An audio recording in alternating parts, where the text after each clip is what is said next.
Hello everybody, welcome to the Addendum series, the series in which I go back to games I previously reviewed to see if my original review was fair or not. I'll usually do these reviews after a large update or when new content is added, and in this case it's the former, as Obscured Out has recently came to Steam, and it has come with a brand new coat of paint. So, let's see how Obscured Out has changed since the last time I checked it about a month ago. So first is our story.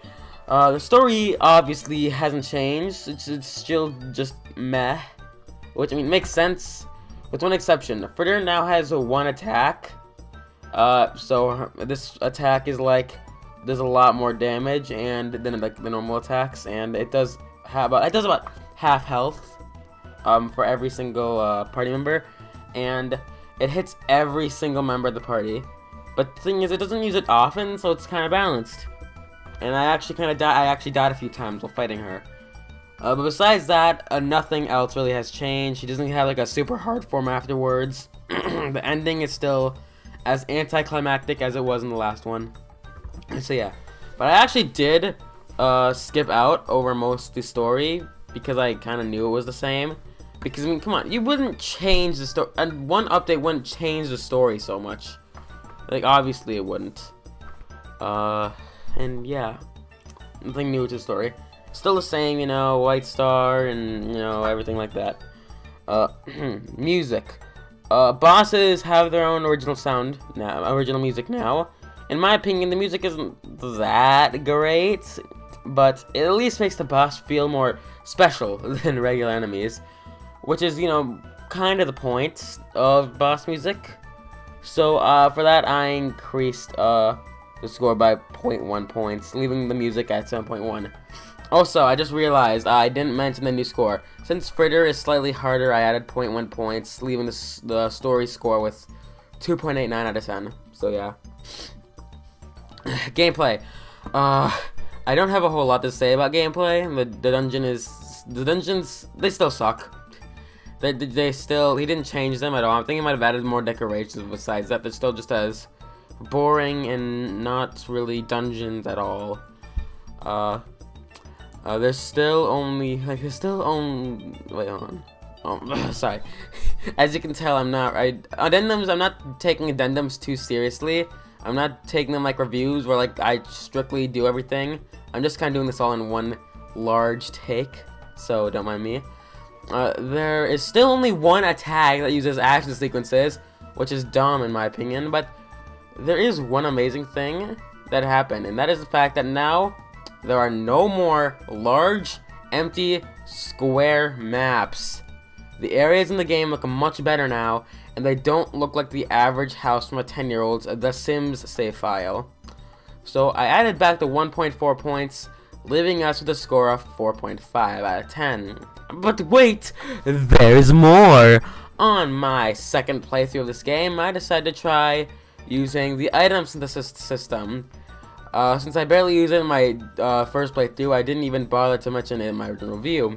And I would say that my experience with the item synthesis system is very similar to my experience with Breath of the Wild's cooking system.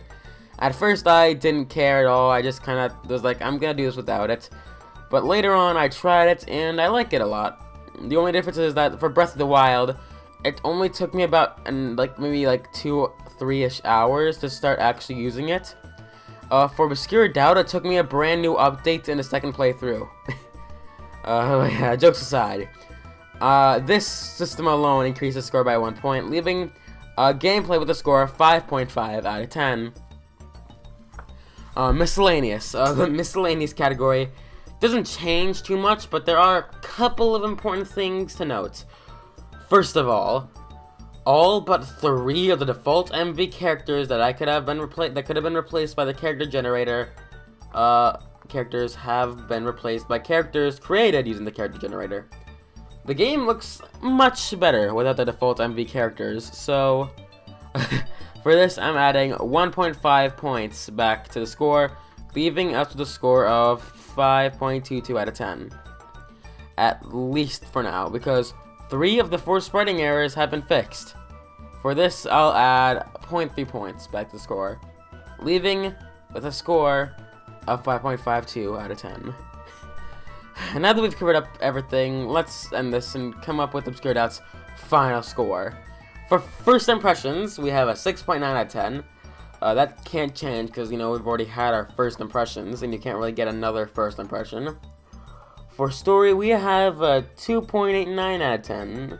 For music, we have a 7.1 out of 10. For gameplay, we have a 5.5 out of 10. And for miscellaneous, we have a score of 5.52. Add them all up and divide them by 5, and Obscure Doubt gets a final score of